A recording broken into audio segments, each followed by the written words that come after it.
प्यारे बच्चों, सुप्रभात। आज हम शुरू करेंगे नए और अप्रत्याशित विषयों पर लेखन पाठ का अगला पार्ट, जिसमें हमने पढ़ा था पहले कि किसी भी विषय पर हम लेखन करेंगे तो उसकी शैली क्या होगी, किस प्रकार हमें लिखने के लिए अभ्यास करना है।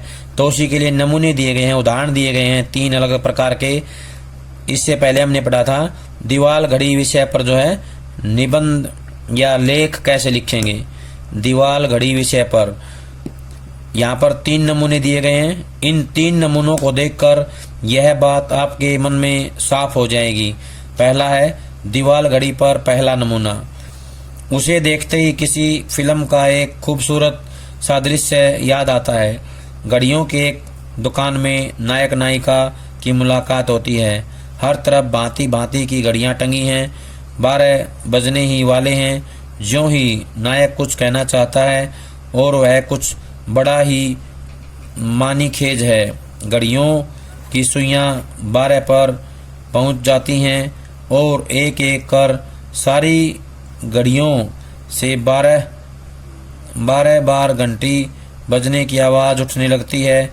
अगले कुछ सेकंड तक ऐसा संगीतमय शोर गूंजता रहता है कि नायक हकलाकर चुप रह जाता है। घड़ियों ने मानो उसका मंच ही छीन लिया हो। फिर नायक नायिका दोनों इस मधुर विडंबना पर मुस्कुराते हुए एक दूसरे को देखते रह जाते हैं।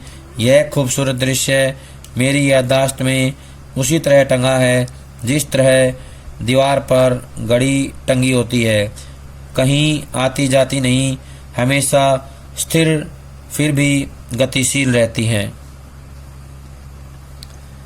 ऐसी कई स्मृतियाँ दीवाल घड़ी के साथ जुड़ी हैं। मेरे घर में जब पहली दीवाल घड़ी खरीद कर आई तो उसे टांगने की जुगत में पूरा घर जिस तरह लगा रहा, उसकी याद आते ही बेसाख्ता हंसी छूट जाती है। बेसाख्ता होता है बिना किसी कारण, बिना किसी वजह के। हम सब उस दिन अंकल पोजर की मुद्रा में थे। हर कोई भवन शास्त्र से लेकर सौंदर्य शास्त्र तक का विशेषज्ञ होने का दावा कर रहा था। घड़ी यहाँ टंगनी चाहिए, नहीं वहाँ टंगनी चाहिए। कील ऐसे ठोकी जानी चाहिए, नहीं वैसे ठोकी जानी चाहिए। घड़ी हाथ की पहुँच में होनी चाहिए, नहीं पहुँच से बाहर होनी चाहिए। ये सारी बहसें हम तमाम विशेषज्ञों के बीच चलती रही और अंत में जब सर्वसम्मति से किसी फार्मूले के तहत काम संपन्न हो पाया, तब तक दीवार पर कम से कम 6 जगह उसे टांगे जाने की कोशिशों के निशान छूट चुके थे। अगली दिवाली पर उन गड्ढों के भरे जाने तक दीवाल घड़ी तारों के बीच चमकते धवल चांद की तरह स्थापित रही। चांद तो अब भी है पर तारे नहीं रहे, यानी कि तारे गायब हो चुके हैं। यह चांद ऐसा है जो तकरीबन सभी मध्यम वर्गीय घरों में पाया जाता है। मेरी ही तरह उन घरों के बाशिंदों के मन में भी उसे लेकर कुछ न कुछ यादें बसी होंगी। यह कितना अजीब है कि जो प्रतिक्षण समय के बीते जाने पर टकटकी लगाए रखता है, वही स्मृतियों के रूप में हमारे भीतर समय को कहीं स्थिर भी कर देता है। ये है हमारा पहला उदाहरण। अब दूसरा है घड़ी का दूसरा उदाहरण। वह मेरे ठीक सामने है, एक साफ सुथरी दीवार पर कील के सहारे टंगी हुई। कील दिखती नहीं, इसका मतलब यह है कि कील पर उसके टंगे होने का कोई प्रत्यक्ष प्रमाण उपलब्ध नहीं है, लेकिन तर्कशास्त्रियों ने तो तर्कसंगत अनुमान को भी प्रमाण की ही श्रेणी में रखा है। इसलिए तर्क पर आधारित यह अनुमान बिल्कुल निरापद है, यानी कि बिल्कुल निरर्थक है कि घड़ी कील के सहारे टंगी है। वह अपनी जगह बिल्कुल स्थिर है, पता नहीं कब से, लेकिन चल रही है। उसके कांटों में एक अनवरत चक्रीय गति है। चक्र या वृत्त की न कोई शुरुआत होती है न उसका अंत होता है। इस तरह इन कांटों की चक्रीय गति हमें बताती है कि समय अनादि अनंत है। घड़ी को दीवार के आसन पर बिठाकर मानो यही बताते रहने का जिम्मा सौंप दिया गया है कि समय लगातार बीत रहा है पर खत्म होने के लिए नहीं। यह विरोधाभास सा लगता है ना। किसी झुके हुए मर्तमान से लगातार पानी गिर रहा है पर न पानी कम होता है न मर्तमान खाली होता है। गौर करें तो यह विरोधाभास नहीं है। समय अनंत है पर हम सबका अपना अपना समय अनंत नहीं। घड़ी के चक्र में हर थोड़ी थोड़ी दूरी पर जो लकीरें हैं वे समय के कृत्रिम खंड ही सही। वे हमें बताती हैं कि हर इंसान का, हर चीज़ का और हर काम का अपना समय होता है। वह शुरू भी होता है और ख़त्म भी। याद आता है कौन बनेगा करोड़पति का वह छोटा सा बहुचर्चित जुमला, तो आपका समय शुरू होता है अब। ये था हमारा उदाहरण नंबर 2। अब हम पढ़ेंगे उदाहरण नंबर 3। वह मेरे ठीक सामने है, एक साफ सुथरी दीवार पर कील के सहारे टंगी, बिल्कुल स्थिर है अपनी जगह पर, पता नहीं कब से पर लगातार चल रही है। हिंदी में टिक टिक टिक टिक और अंग्रेजी में टिक टॉक टिक टॉक। उसे अंग्रेजी या हिंदी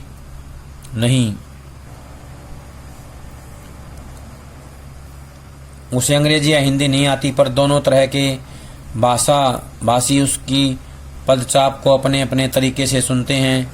ठीक वैसे ही जैसे कुत्तों को अंग्रेजी या हिंदी नहीं आती पर अंग्रेजी समाज के लिए वह बाऊ बाऊ करता है और हिंदी समाज के लिए भों भों। टिक टिक या टिक टॉक की पदचाप के साथ लगातार चलायमान यह घड़ी सामने की दीवार पर एक खूबसूरत सी बिंदी के समान दिख रही है। कमरे की चारों दीवारों पर कहीं भी और कुछ नहीं है, न कोई पेंटिंग न कैलेंडर। ऐसे ही इस गोलाकार घड़ी का वजूद सिर्फ उपयोगितावादी नहीं लगता, वह खूबसूरती के लिए भी है। दीवार की हल्की पीली रंगत के साथ उसका भूरा रंग एक नैना विराम कंट्रास्ट रचता है और उसकी अनथक चलती सुइयां दीवारों की स्थिरता के बीच एक जीवंत स्पंदन भरती हैं। दीवारों की खामोशी और स्थिरता के बीच वह ऐसी दिखती है मानो कोई बच्चा चुपचाप बैठे रहने की सजा निभा रहा हो, पर उसकी आंखें लगातार बोल रही हों। हाँ, वह बोल रही है, न अंग्रेजी में न हिंदी में, बल्कि एक ऐसी जबान में जिसे इस धरती पर रहने वाला हर समझदार इंसान समझता है। कुछ ज़्यादा नहीं है उसके पास कहने के लिए। वह तो सिर्फ इतना कह रही है कि वक्त किसी के लिए नहीं ठहरता। बात बड़ी है, भले ही इस घड़ी की सुइयां मेरी कलम के आकार से ज़्यादा बड़ी न हों, बस एक चीज़ अखरती है। लगाने वाले ने उसे ऐसी जगह लगाया है कि उसे देखो तो खिड़की की तरफ पीठ करनी पड़ती है। काश ऐसा न होता। इन नमूनों में से पहला मुख्यतः स्मृति आधारित है। दीवार घड़ी को देखकर जो यादें मन में उभर आई हैं उन्हें लेखक एक तरतीब दे रहा है। तरतीब देने के सिलसिले में ध्यान इस बात का रखा गया है कि वे स्मृतियाँ पाठक को दिलचस्प जान पड़ें, साथ ही यथासंभव उन स्मृतियों से कहीं से एक दो वाक्यों में ऐसा निचोड़ निकाला जाए कि वे किसी सामान्य सत्य यानी एक बड़े धरातल पर अनुभव किए जाने वाले सत्य की ओर इशारा करने लगें। दूसरा नमूना दार्शनिक मिजाज का है। यहाँ लेखक दीवार घड़ी को देखता है और रोजमर्रा की छोटी मोटी चीज़ों से ऊपर उठकर कुछ ऐसे गंभीर प्रश्नों की ओर उन्मुख हो जाता है जो उस घड़ी के साथ एक क्षीण तंतु से जुड़े हैं। तीसरा नमूना मुख्यतः अवलोकन आधारित है। सामने की दीवार पर एक घड़ी दिखती है और उसकी खूबसूरती, गति, आवाज़, टंगे होने का अंदाज, ये सारी चीज़ें लेखक की टिप्पणी का विषय बन जाती हैं। टिप्पणी में स्थिति का बयान करने के साथ साथ वह अपनी राय भी जाहिर करता है और इनके द्वारा अपने लेखन को सपाट विवरण बनने से बचाता है। कहीं एक दो वाक्यों में निचोड़ के तौर पर किसी सामान्य सत्य को प्रतिष्ठित करने की पद्धति यहाँ भी अपनाई गई है। तरीके और भी हो सकते हैं, मसलन किसी ज्वलंत सामाजिक सांस्कृतिक प्रश्न पर लिखना हो तो आप तथ्य और उसका विश्लेषण प्रस्तुत करने की पद्धति अपना सकते हैं। किसी खास जगह के दृश्य यानी कि मेरे मोहल्ले का चौराहा को करना हो तो आप कल्पना में उस दृश्य को उपस्थित मानकर चल कैमरे की तरह अनेक ब्यौरों को समेट सकते हैं। किसी प्रवृत्ति या चलन पर लिखना हो तो उसके गुणावगुण पर तर्कपूर्वक विचार कर सकते हैं। ये तरीके पिछले 3 नमूनों के लिए अपनाए गए तरीकों से जुदा हैं, यानी कि अलग हैं। कहने का मतलब यह है कि आप अपनी सुविधा और विषय की मांग के अनुसार अपने तरीके का चुनाव कर सकते हैं। अगर आपके सामने विषय है जातिवाद का जहर, तो जाहिर है कि आप कल्पना की उड़ान वाली शैली नहीं अपनाएंगे। यह एक ज्वलंत सामाजिक मुद्दा है जो आपसे ठोस विश्लेषण और स्पष्ट राय की मांग करता है, तो इस विषय के साथ आपका बर्ताव शायद कुछ इस तरह का होगा।